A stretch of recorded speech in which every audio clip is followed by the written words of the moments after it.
Mitchell Starc একজন কিংবদন্তি। কয়েকটি ম্যাচ দেখে ওকে বিচার করা যায় না। খারাপ সময়ে পাশে দাঁড়ালেন কেকেআর সতীর্থ। গত দুদিন ধরে নেটে প্র্যাকটিস করতে দেখা যায়নি মিচেল স্টার্ককে। শোনা যাচ্ছে তার বাঁ হাতের আঙ্গুলের চোট রয়েছে। পাঞ্জাব কিংসের বিরুদ্ধে তাই খেলা নিয়েও রয়েছে ধোঁয়াশা। আইপিএল এর সবচেয়ে দামি প্লেয়ার মিচেল স্টার্কের পারফরম্যান্স নিয়ে প্রশ্ন উঠে গিয়েছে।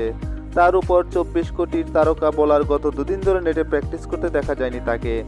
শোনা যাচ্ছে মিচেল স্টার্কের বাঁ হাতে আঙ্গুলে রয়েছে চোট। পাঞ্জাব কিংসের বিরুদ্ধে তাই খেলা নিয়ে রয়েছে ধোঁয়াশা। এমনিতেই স্টার্কের 4 ওভারের প্রতিপক্ষ ব্যাটসম্যানরা প্রচুর রান করছেন। 6 ম্যাচে মাত্র 7 উইকেট পেয়েছেন মিচেল স্টার্ক।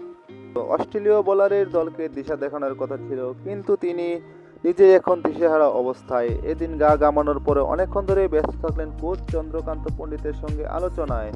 ক্রমাগত বোলিং করে গেলেন দুষ্মত চামিরা।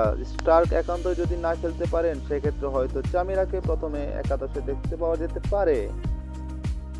তবে রমনদীপ স্টার্কের চোটের সম্ভাবনার কথা উড়িয়ে দিয়েছেন। তিনি বরং বলেছেন, ওয়ার্কলোড ম্যানেজমেন্টের জন্যই বল হাতে দেখা যায়নি অজি তারকাকে। তার দাবি, ওয়ার্কলোড ম্যানেজমেন্টের জন্য বল করেনি স্টার্ক। পরিস্থিতি বুঝে সিদ্ধান্ত নেওয়া হবে ও বল করবে কি করবে না। ক্রিকেটের সময়ের খেলা, কারোর কোনো সময় খারাপ যেতেই পারে। স্টার্ক কিংবদন্তি, মাত্র কয়েকটা ম্যাচ দেখে ওকে বিচার করা যাবে না।